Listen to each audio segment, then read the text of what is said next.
ना पीना ननी मन लागे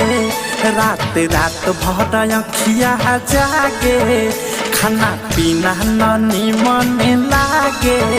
रात रात भर अखिया जागे हो कैसे आई कर्फ्यू वाला गन पूरा टाउन में कैसे आई कर्फ्यू वाला गन पूरा टाउन में दिल्ली में फंस गइल बानी हानि हो लॉकडाउन में दिल्ली में फंस गइल बानी हानि हो लॉकडाउन में लाइकी इहे जानी जो बन होई फ्यूज जे करबे तू यूज हल चढ़ल तोर जवानी छोड़ता काहे पानी लौकी तो बने न्यूज जदी उठी से तार लाइकी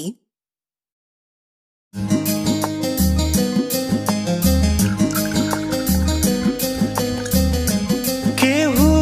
कहे तो देखा दे सीना फाड़ के दाग गहरा मिलल बाट प्यार के हो केहू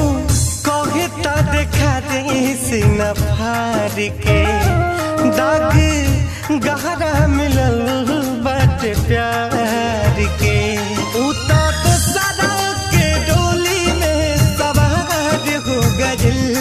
उतर तो सड़क के डोली में सवार हो गइल तीर हमरा करे जावा के पार हो गइल तीर हमरा करे जावा के पार हो गइल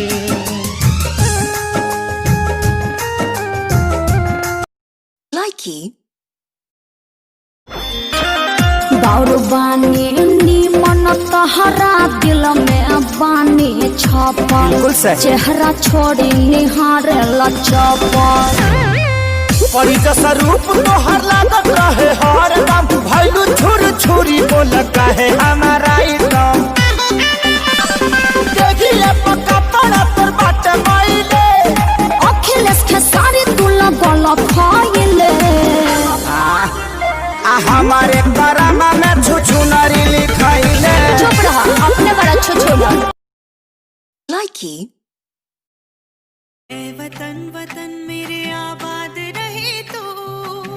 वतन वतन मेरे आबाद रहे तू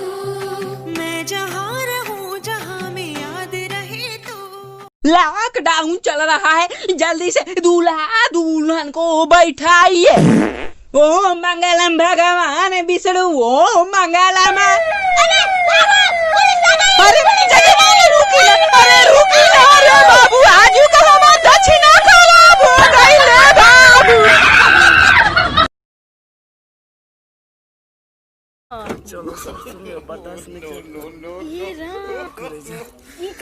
बर्दाश्त नहीं चलो ना क्या भाई और नाम के चीज नहीं मुझे मुश्किल गला ना ड्राइवर बार बोलने लगी तुम गला ना ए दादा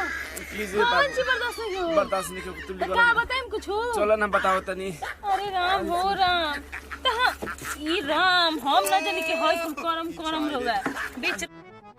तेरी माँ का भोग। अरे अंकल जी आप जो समझ रहे हैं ना वो नहीं है, सुनिए तो सही। तेरी माँ का भोलापन,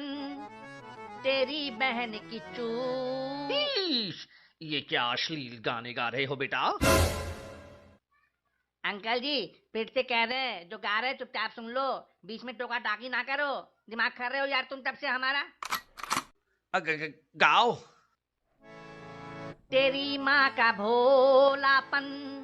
तेरी बहन की चूड़ियाँ,